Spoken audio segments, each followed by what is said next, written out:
Hi P S സിയിൽ തുടക്കക്കാരായിട്ടുള്ള നമ്മുടെ കുറേ സബ്സ്ക്രൈബേഴ്സ് ചോദിച്ചിട്ടുണ്ടായിരുന്നു എങ്ങനെയാണ് beginners P S C preparation ചെയ്യേണ്ടത്. അപ്പോൾ അതിനെ പറ്റിയിട്ടുള്ള ഒരു ചെറിയ ഷോർട്ട് വീഡിയോ ആണിന്ന്.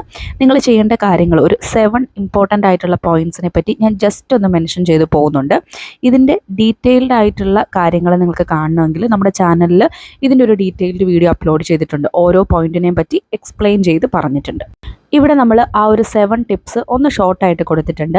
ആദ്യത്തെ ടിപ്പ് എന്ന് പറയുന്നത്, നിങ്ങളൊരു പ്രിലിംസ് എക്സാമിൻ്റെ question paper P S C മുമ്പ് നടത്തിയിട്ടുള്ള ഏതെങ്കിലും ഒരു 10th ലെവൽ പ്രിലിംസ് എക്സാമിൻ്റെ ക്വസ്റ്റ്യൻ പേപ്പർ വർക്കൗട്ട് ചെയ്യുക. അതേപോലെ തന്നെ സിലബസിനെ പറ്റി ഡീറ്റെയിൽഡ് അനാലിസിസ് നടത്തുക. Rank file, SCERT text book, ഇതൊക്കെ എങ്ങനെയാണ് യൂസ് ചെയ്യേണ്ടതെന്നുള്ളത് ഞാൻ ആ ഒരു വീഡിയോയിൽ ഡീറ്റെയിൽ ആയിട്ട് പറഞ്ഞിട്ടുണ്ട്. ദെൻ ഹാർഡ് വർക്കിൽ ഉപരി നമുക്ക് വേണ്ടത് സ്മാർട്ട് വർക്കാണ്. അതേപോലെ തന്നെ എക്സാം പാറ്റേണെ പറ്റി നിങ്ങൾക്ക് കൃത്യമായിട്ടുള്ള ധാരണ വേണം. പിന്നെ കമ്പൈൻ സ്റ്റഡിക്ക് സാഹചര്യമുള്ളവരാണെങ്കിൽ അങ്ങനെ ചെയ്യുക. ലാസ്റ്റ് പോയിന്റ്, നന്നായി റിവൈസ് ചെയ്യുക.